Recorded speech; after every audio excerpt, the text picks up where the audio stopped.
Hello student, welcome to my new video. आज मैं आपको प्री बोर्ड 2021-22 कक्षा 12वीं गणित का पेपर सॉल्व करवाने वाली हूँ। मैं आपको ऑब्जेक्टिव लास्ट में सॉल्व करवाऊंगी। तो हमारा प्रश्न नंबर 6वां है। तो हमें क्वेश्चन दिया था कि एक समुच्चय है 1 2 3 और संबंध आर है 1 2 और 2 1। तो हमें इसे सम्मित सिद्ध करना है। तो यहाँ पे आपको समझ में आ गया होगा, इसका आंसर बहुत ही छोटा है, इसको समझाने की ज़रूरत नहीं है। हम प्रश्न नंबर 7वां देखेंगे। हमें यहाँ पे दिया है बाय बराबर ब्रैकेट में 3 2 1 4 व 2x प्लस वाई बराबर ब्रैकेट में दिया है 1 ऋण 3 0 2। तो हमें x का मान ज्ञात करना है। तो हमें 2x प्लस वाई दिया है तो हम उसमें y का मान रख लेंगे और फिर 2x प्लस वाई में y का मान रख लेंगे और फिर इसको इस तरह पक्षांतर कर देंगे और फिर 2x बराबर फिर इसको घटा देंगे। तो 1 ऋण 3 बराबर ऋण 2, 0 ऋण 2 बराबर ऋण 2, ऋण 3 और ऋण 1 बराबर ऋण 4, 2 ऋण 4 बराबर ऋण 2। तो फिर यहाँ पे 2x बराबर आ गया। फिर यहाँ पे हम x की वैल्यू निकालेंगे, तब हम 2 का सब में भाग दे देंगे तो इसमें x की वैल्यू निकल के आ जाएगी। प्रश्न नंबर 8वां का सॉल्व है ये, उत्तर क्रमांक 8वां। तो हमें दिया था f(x) बराबर x² minus sine x plus 5। तो हमें बताना है कि ये x बराबर पाई पर सतत है या नहीं। तो पहले हम f(x) में पाई का मान रखेंगे। तो f पाई बराबर हो जाएगा पाई² माइनस साइन पाई प्लस 5। तो पाई² साइन पाई मतलब साइन 180 प्लस 5। तो पाई² साइन 180 की वैल्यू क्या होती है 0, तो इसकी वैल्यू क्या जाएगी पाई² प्लस 5। तो हम इसमें लिमिट लेके सॉल्व करने वाले हैं। तो लेफ्ट हैंड लिमिट लेने पर क्या होगा, limit x tends to pi minus h f(x). फिर हम नीचे और करेंगे limit x tends to pi minus h. तो f(x) लिख लेंगे x² minus sine x plus. अब जब हम x की वैल्यू रखेंगे पाई माइनस एच, तब हम वहाँ पे लिखेंगे h टेंस टू 0। तो pi minus h square minus sine pi minus h plus 5। तो हे एवरीवन, क्या आप जेडब्ल्यू नीट क्लास 9th या 10th की प्रिपरेशन कर रहे हो और चाहते हो कोटा के टॉप मोस्ट एक्सपर्ट आईआईटीएन और डॉक्टर फैकल्टीज जो लेक्चर बनाए हैं, जो हजारों के टॉपर्स ने स्टडी प्रैक्टिस किया है, साथ में वो previous years paper with complete solution, mind map, revision videos, NCERT solution, वो भी सब एक जगह पर? अगर हाँ, तो ये सारी चीजें आपको मिलेगी एक जगह पर, ई सरल ऐप पर, जिसका लिंक आपको डिस्क्रिप्शन में दिया हुआ है। आज ही ई सरल ऐप को डाउनलोड करें और अपने ड्रीम एग्जाम की तरफ एक बहुत अच्छा कदम उठाएं। All the best. तो लिमिट हम a माइनस बी के होल स्क्वायर से इसको पूरा सॉल्व कर लेंगे और यहाँ पे h की वैल्यू 0 रखेंगे। तो यहाँ पे भी 0 हो जाएगा, यहाँ पे भी 0 हो जाएगा। तो पाई² माइनस साइन पाई प्लस 5। तो साइन पाई की वैल्यू पता ही आपको कि 0 होती है। तो पाई² प्लस 5। तो हमारी लेफ्ट हैंड लिमिट क्या आ गई पाई² प्लस 5। अब हम राइट हैंड लिमिट में क्या करेंगे, राइट हैंड जब लिमिट लेते हैं तब हम x tends to pi plus h लेंगे। तो हम पहले f(x) लिखेंगे। f(x) क्या दिया x² minus sine x plus 5। तो left hand limit right hand limit हम कर रहे हैं h टेंस टू 0। तो पहले हम जब h टेंस टू 0 लिखते हैं तब हम ये पाई प्लस h x² की जगह हम ये लिख के इसको कर देंगे। और h टेंस टू 0 का मतलब होता है कि हम h की वैल्यू हमें 0 रखना है। तो हम पहले इसको सॉल्व करेंगे a प्लस बी के होल स्क्वायर से। पाई² प्लस h² प्लस 2 पाई h माइनस साइन पाई प्लस h प्लस 5। तो पाई² माइनस साइन पाई प्लस 5, क्योंकि h की वैल्यू भी 0 हो गई और 2 पाई इंटू 0 की वैल्यू भी 0 हो गई। तो यहाँ पे भी साइन पाई प्लस 0 हो गया, तो यहाँ पे भी साइन पाई बचा। तो हम देखते हैं क्या है, चूंकि लेफ्ट हैंड लिमिट बराबर राइट हैंड लिमिट बराबर एफ पाई, इसलिए f(x) जो होगा x बराबर पाई पर सतत होगा। प्रश्न नंबर 9वां दिया था हमें कि वृत्त का क्षेत्रफल में परिवर्तन की दर ज्ञात कीजिए त्रिज्या r के सापेक्ष जबकि r बराबर 5 सेंटीमीटर है। तो मानव वृत्त का क्षेत्रफल a है, दिया है क्या त्रिज्या r बराबर 5 सेंटीमीटर। तो क्या होता है, वृत्त का क्षेत्रफल का फॉर्मूला होता है पाई r स्क्वायर। तब हम इसका r के सापेक्ष अवकलन करेंगे, डी ए बटे डी आर बराबर 2 पाई r। और जब r बराबर 5 सेंटीमीटर होगा तो यहाँ पे r की वैल्यू 5 सेंटीमीटर रख देंगे। तो डी ए बटे डी आर हो जाएगा 10 पाई। तो वृत्त के क्षेत्रफल में परिवर्तन की दर त्रिज्या r के सापेक्ष डी ए बटे डी आर पे क्या आ जाएगा 10 पाई वर्ग सेंटीमीटर प्रति सेंटीमीटर। अब प्रश्न नंबर 10वां दिया था हमें कि समाकलन of sec² log x upon x into D x. तो हमें इसको सॉल्व करना है। तो यहाँ पे हम क्या करेंगे, log x को t मान लेंगे। तो log x का अवकलन क्या होता है 1/x, t का dt अपॉन डी एक्स। तो 1/x यहाँ पे हम इसका तिरक गुणा करेंगे dx बराबर dt। तो समीकरण 1 में मान रख देंगे, हमने इसको समीकरण 1 मान लिया। तो यहाँ पे हमें पता है कि हमने log x को क्या माना था, t माना था। तो sec² T into D t. तो अब सेक स्क्वायर टी का समाकलन क्या होता है 10t। अब हमने 10t की वैल्यू टी की वैल्यू क्या रखी थी log x, तो हम यहाँ पे लास्ट में आके 10 log x प्लस c रख देंगे। अब प्रश्न नंबर 11 दिया है हमें इसको सॉल्व करना है।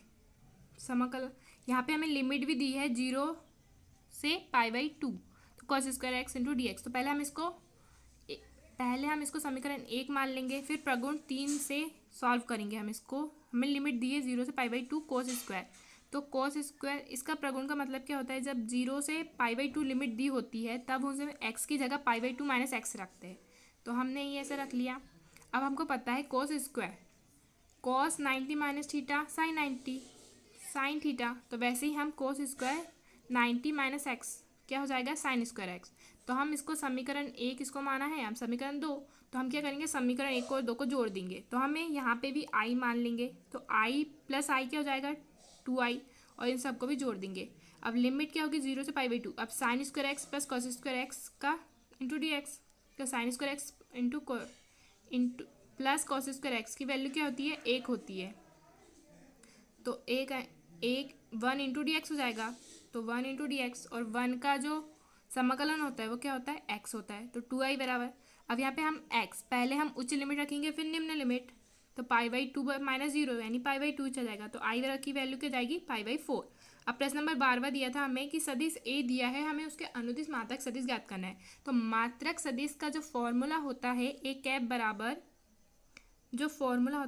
बराबर हेलो स्टूडेंट, तो इसका प्रश्न नंबर 14 का आंसर हमें क्या दिया है, अंतःखंड दिया है हमें a बराबर 2, b बराबर 3 और c बराबर 4। तो हमें पता होना चाहिए कि जो अंतःखंड के रूप में समतल का समीकरण होता है वो क्या होता है x/a plus y/b plus z/c बराबर 1। तो हम यहाँ पे a b c की वैल्यू रख देंगे और इसको सॉल्व कर लेंगे। तो क्या x/2 plus y/3 plus z/4 बराबर 1। तो हम इन तीनों का लघुत्तम निकालेंगे, 12 जाएगा, तो यहाँ पे 6x plus 4y plus 3z आ जाएगा। फिर हम ये 12 का इसमें तिर्यक गुणा करेंगे, तो यहाँ 12 जाएगा, फिर 6x plus 4y plus 3z minus 12 जाएगा इस तरफ आके। अब प्रश्न नंबर 15 का आंसर, तो हमें दिया है PV बराबर 0.5 और PA सर्वनिष्ठ B बराबर 0.32। तो हमें ज्ञात क्या करना है PA/B। तो इसका जो फॉर्मूला होता है PA/B बराबर होता है PA सर्वनिष्ठ B/PV, तो 0.32 अपॉन 0.5। तो हम दशमलव हटाएंगे तो ऊपर 0 और नीचे 0 लग जाएंगे, तो 320/500 हो जाएगा। तो हम 100 से 100 काट देंगे यानी 32/50। जब हम इसको काटेंगे तो इसका आंसर क्या हो जाएगा PA/B बराबर 0.64। प्रश्न नंबर 16, तो इसका अथवा सॉल्व किया, हमें लेफ्ट हैंड साइड दिया है 2 tan inverse 1/2 plus tan inverse 1/7। तो हमें पता होना चाहिए जो 2 tan इनवर्स x होता है उसका जो फॉर्मूला होता है वो ये होता है कि tan inverse 2x/1 minus x square. तो हम इसको इस तरह से लिख लेंगे, tan इनवर्स 2x की जगह 1/2, 1 माइनस एक्स स्क्वायर की जगह 1/2 प्लस tan इनवर्स 1/7। तब इसको सॉल्व करेंगे, tan इनवर्स 2 से 2 कट गया, 1/1 माइनस 1/4 प्लस tan इनवर्स 1/7।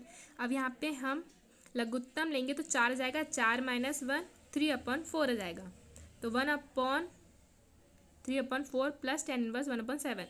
हम इसको अब यहाँ पे 4 को ऊपर ले जाएंगे, tan inverse 4/3 plus tan inverse 1/7। अब यहाँ पे फॉर्मूला क्या लग जाएगा tan inverse a plus tan inverse b। तो उसका जो फॉर्मूला होता है वो ये होता है tan inverse a plus b upon 1 minus ab। तो हम यहाँ पे a की जगह 4/3 और b की जगह 1/7 ले रहे हैं, तो 4/3 धन 1/7 बटे 1 ऋण 4/3 गुणित 1/7। अब इसको सॉल्व करेंगे, इन दोनों का लघुत्तम 21, 7 × 28, 3 × 7 3 एकम 3 बटे 1 ऋण 4/21। तो हम यहाँ पे और सॉल्व करेंगे इसको, tan इनवर्स 31/21 से जाएगा और यहाँ पे 17/21, तो tan इनवर्स बराबर 31/17। तो हमें यही लाना था, तो प्रूव्ड हो जाएगा ये राइट हैंड साइड। अब हमें प्रश्न नंबर 17 दिया है कि यदि आपको एक आव्यूह दिया है A और एक आव्यूह दिया है V, तो हमें इसे सिद्ध करना है AB डैश बराबर B डैश बराबर A डैश। तो पहले हम AB निकालेंगे यानी इन दोनों अवयवों का गुणा करेंगे। तो क्या होगा, पहली पंक्ति के अवयवों का गुणा दूसरे अवयव के पहले स्तंभ से भी होगा और दूसरे स्तंभ से भी होगा। तो इसको सॉल्व कर लेंगे हम। तो पहले 2 ऋण 8 3 दूनी 6, फिर हम इसी पंक्ति का गुणा दूसरे अवयव के दूसरे स्तंभ से करेंगे। तो 3 ऋण 10 धन 3, फिर यहाँ पे दूसरी पंक्ति का गुणा पहले स्तंभ से यहाँ पे, फिर दूसरी पंक्ति का गुणा दूसरे स्तंभ से भी। तो ऋण 8 धन 8 धन 10, ऋण 12 धन 10 धन 5। अब इसको सॉल्व करेंगे, 6 2 8 हो जाएंगे, ऋण 8 और धन 8 और ऋण 8 0, 3 और 3 6, 6 ऋण 10 ऋण 4, यहाँ पे धन का 8 और ऋण का 8 कट गया, बचा 10, 10 5 15, 15 में से 12 गए 3। अब हमें ए बी डैश निकालना है, मतलब जो दिया है, जो पंक्ति दिया है उसको हम स्तंभ में बदल लेंगे तो ए बी डैश निकल जाएगा। तो हमने इसको समीकरण 1 मान दे दिया। अब हम जो हमें ए दिया था, आप ए दिया था, हमें उसका डैश निकाला है, मतलब जो पंक्ति दी थी हमने उसका स्तंभ बना लिया है, तो ए डैश बन गया। बी डैश में भी ऐसे ही हुआ, जो हमें स्तंभ दिया था हमने उसकी पंक्ति बना ली। तो हमें बी डैश इंटू ए डैश ज्ञात करना है, तो पहले बी डैश इंटू ए डैश। अब इसको इसमें क्या होगा, पहली पंक्ति का गुणा कैसे होगा, दूसरा अवयव के पहले स्तंभ से भी होगा और दूसरे स्तंभ से भी होगा। ऐसे ही हमने सॉल्व किया तो क्या आ गया, 2 ऋण 8 धन 6 ऋण 8 धन 8 10। तो क्या हुआ, आ गया हमारा 0 10 ऋण 4 3। तो समीकरण 1 व 2 से हमें क्या दिख रहा है कि लेफ्ट हैंड साइड बराबर राइट हैंड साइड, जो हमें प्रूव करना था। अब प्रश्न नंबर 19वां, यहाँ पे हमें दिया है उद्देश्य फलन z बराबर 3x + 4y। रेखिक प्रतिबंध दिया है x प्लस बाय बड़ा या छोटा या बराबर है 4 और x बड़ा या बराबर है 0 से, बाय बड़ा या बराबर है 0 से। तो पहले सबसे पहले रेखा x प्लस बाय बराबर 4 खींचते हैं। x बराबर 0 रखेंगे तो बाय की वैल्यू हो जाएगी 4, बाय बराबर 0 रखेंगे तो x की वैल्यू हो जाएगी 4। अब असमीका x प्लस बाय बड़ा या छोटा है 4 में 0,0 रखते हैं, तो 0 + 0, तो 0 छोटा या बराबर होगा 4 से, जो कि सत्य है। तो इसमें क्या होता है, अतः अर्धतल मूल बिंदु की ओर स्थित होगा, क्योंकि जो 0 है वो 4 से छोटा होता है, तो ये सत्य हुआ। इसलिए संभाव्य क्षेत्र प्रथम चतुर्थांश में होगा, क्योंकि x जो है वो 0 के बराबर है या फिर बड़ा है, यानी बड़ा है मतलब 1 2 3 4 5 हो सकता है। तो इसलिए क्षेत्र ओ ए बी ओ सभी असमय को संतुष्ट करता है, अतः ये संभाव्य क्षेत्र या सुसंगत क्षेत्र है। हम इसे आगे देखेंगे तब आपको समझ में आएगा कि हमने ऐसा क्यों लिखा है। तो इस संभाव्य क्षेत्र के कोणीय बिंदु 0 0 0 0 O 0,0 A 4,0 B 0,4 है। तो हम यहाँ पे पहले डायग्राम बना लेंगे। पहले हमने देखा कि हमने x की वैल्यू 0 रखी तो y की वैल्यू 4 आई, तो हमने यहाँ पे बिंदु बना दिया। हमने y की वैल्यू 0 रखी तो x की वैल्यू 4 आई, तो हमने यहाँ पे बना दिया। तो हमने फिर एक रेखा खींच दी। अब मूल बिंदु किस तरह होगा, मतलब ये मूल बिंदु इस तरफ हम डैश डैश करेंगे 0,0। अब कोणीय बिंदु जो आए हमारे, तो इसका देखो यहाँ पे O A B O ये संभावित क्षेत्र बना जो हमने ऊपर लिखा था। अब कोणीय बिंदु जो आए है और उद्देश्य फलन जो दिया है 0,0, यानी कि जिस फलन है उसमें हमें 0,0 रखना है। 3 × 0 + 4 × 0 बराबर 0, 4 × 4,0 है। तो इसमें पहले x की वैल्यू 4 और y की वैल्यू 0 रखेंगे तो 12, तो B 0,4 Z 3 × 0 + 4 × 0 4 16। तो स्पष्ट है जेड का अधिकतम मान क्या है 16 है, जो कि कोणीय बिंदु B 0,4 पे है। तो इसका आंसर हो जाएगा उत्तर क्रमांक 20। हमें लेफ्ट हैंड साइड दिया है सारणिक में 1/, ये देख लीजिए। पहले हम संक्रिया लगाएंगे R1 R2 R3 में से क्रमशः A B C उभयनिष्ठ लेंगे, A B C उभयनिष्ठ लेंगे, तो जहाँ A नहीं है वहाँ अपॉन में A लग जाएगा। सॉल्व कर लेंगे। फिर संक्रिया क्या लगाएंगे R1 में क्या होगा R1 + R2 + R3। तो हम इन संक्रिया R1 + R2 + R3 लगाएंगे, तो हम इन तीनों को जोड़ लेंगे, फिर इन तीनों को जोड़ लेंगे, फिर इन तीनों को जोड़ लेंगे, और फिर R1 में से 1 + 1/A 1 + 1/V + 1/C उभयनिष्ठ ले लेंगे, ये निकल जाएगा। तो अब ये बचेगा। फिर हम संक्रिया लगाएंगे C2 में C2 - C1 और C3 में लगाएंगे C3 - C1। फिर हम सॉल्व करेंगे तो यहाँ पे 1 0 0 1। फिर हम इस सारणी का मान ज्ञात करेंगे किसके सापेक्ष, प्रथम पंक्ति के सापेक्ष। तो एक 0 का तो 0 0 होगा, लेकिन 1 का क्या होगा, 1 और 0 आएगा, 0 1 आएगा, तो 1 1 × 1 1 - 0। तो इससे प्रूव हो जाएगा। राइट हैंड साइड आ गया हमारा। उत्तर क्रमांक 21 के दिया है x बराबर a theta + sin theta, y बराबर a 1 - cos थीटा। तो x बराबर a theta + sin theta, theta पहले x बराबर a थीटा + sin थीटा। अब थीटा के हिसाब से अवकलन करेंगे तो dx/d थीटा। अब थीटा का क्या हो 1 और sin थीटा का cos थीटा। फिर y बराबर a कोष्टक में 1 - cos थीटा। तो फिर इसका थीटा के सापेक्ष अवकलन करेंगे dy/d theta, a theta + sin theta, theta के सापेक्ष अवकलन dy/d थीटा, तो a sin थीटा आ जाएगा। तो हमें dy/dx ज्ञात करना है, यानी कि हम इसका इसमें भाग दे देंगे, dy/dx आ जाएगा हमारा, थीटा d थीटा से कट गया। तो ए साइन थीटा बटे ए वन प्लस कॉस थीटा। अब साइन थीटा का ये कैसे आया, साइन तो हमें पता होना चाहिए साइन टू थीटा बराबर होता है 2 sine theta into cos theta. तो हम साइन थीटा की वैल्यू निकाल रहे हैं, मतलब 2 sine theta upon 2 into cos theta by 2, और 1 प्लस कॉस थीटा का स्क्वायर होता है 2 कॉस स्क्वायर थीटा बाई 2। तो यहाँ के कॉस थीटा बाई 2 से एक स्क्वायर कट गया और यहाँ से 2 को 2 कट गया, तो ये आ गया tan थीटा बाई 2। अब उत्तर क्रमांक 22 है। दीर्घपथ दिया है हमें x square upon 16 plus y square upon 9 बराबर 1। तो क्या होगा, ये चारों चतुर्थांशों में होगा, अतः अविष्ट क्षेत्रफल घिरे क्षेत्रफल का 4 गुना होगा। दीर्घवृत्त दिया x square upon 16 plus y square by 9 बना, तो वाई तो हम यहाँ पे वाई की वैल्यू निकाल लेंगे इसको, फिर अविष्ट क्षेत्रफल 4 गुना होगा इसलिए 4 इसको अलग ही लेके चलेंगे, तो वाई इंटू डी एक्स। तो हमने वाई की जो वैल्यू निकाली हम इसको यहाँ रख देंगे, फिर जो फॉर्मूला होता है ए स्क्वायर माइनस एक्स स्क्वायर उसका उसके हिसाब से रखेंगे। जब हमें ये फॉर्मूला पता रहेगा तभी हम ऐसे सॉल्व कर सकते हैं। हमने यहाँ पे सॉल्व किया, यहाँ पे 0 आ गया तो इसका बुरा पद 0 हो गया। 8 साइन इनवर्स 1 मतलब साइन 90, साइन 90 की वैल्यू 1 होती है।